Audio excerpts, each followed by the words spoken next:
Greetings and welcome to Friday.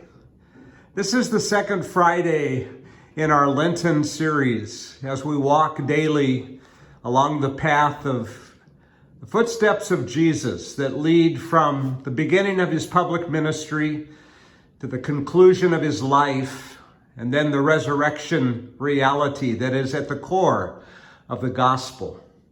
On this Friday, on each Friday during Lent, I want to look at a different cross because, after all, the cross is where our journey through Lent culminates. There, outside of the ancient city of Jerusalem, on a hill called Skull Hill. It is where the Romans would publicly execute condemned criminals. It's ironic, isn't it, that the only person who lived the perfect life, the only person who was anything but a criminal, would be nailed to a Roman gibbet and left to die. That story in the gospel is what calls us to contemplate on a daily, almost slow motion basis from now until Good Friday, what it is that the cross means to us individually.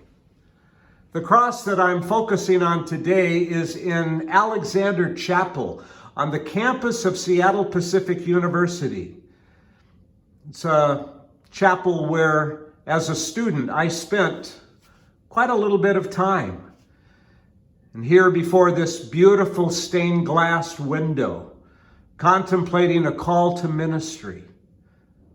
Today, however, I want to call to mind these individual pieces of glass that comprise the cross. It's an opportunity for us to be introspective and to look inside of our own hearts, to discover once again the reality that the gospel message, which is universal, God so loved the world that he gave his only begotten Son, who would die on a cross, a perfect life, who would die undeservedly, unjustly, for the sin of the world, died for you and me. Each one of these pieces of glass represent you and me. We contributed to the death of Christ, believe it or not, because we were born into a sinful world as sinful individuals. We were not perfect. As hard as we tried to live a life that would approve itself unto God, we're not capable. We're broken people, flawed, self-centered, ego-prone. Each one of these pieces of glass represents you and me and all that have lived on planet Earth since time began. And because of the fact that we bring sin into the world, even as we were born into a sinful world, we are responsible for the reason why Jesus had to die. If there had been no sin, no sacrifice would have been necessary.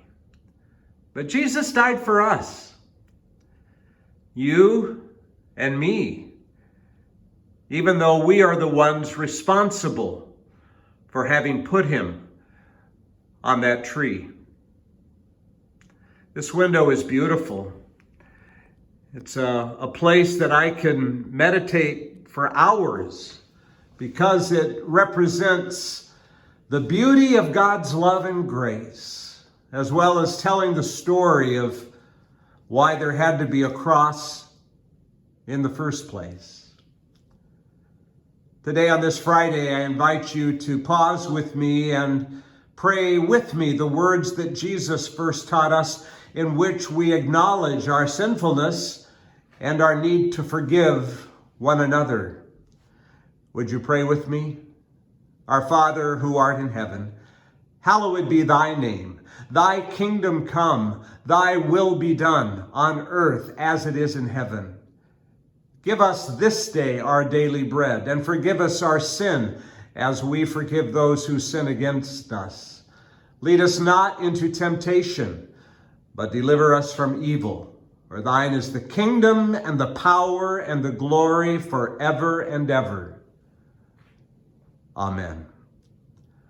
I want to invite you today at 12 o'clock to watch the rebroadcast of the interview that was broadcast originally on Tuesday, rebroadcast today at noon.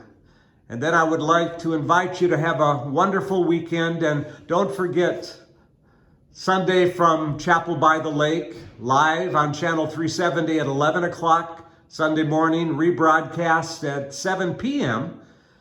And then, of course, our weekly Evensong, 6:30 on Sunday night.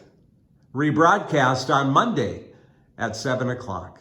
Hey, have a blessed day, a blessed weekend, and we'll talk on Monday.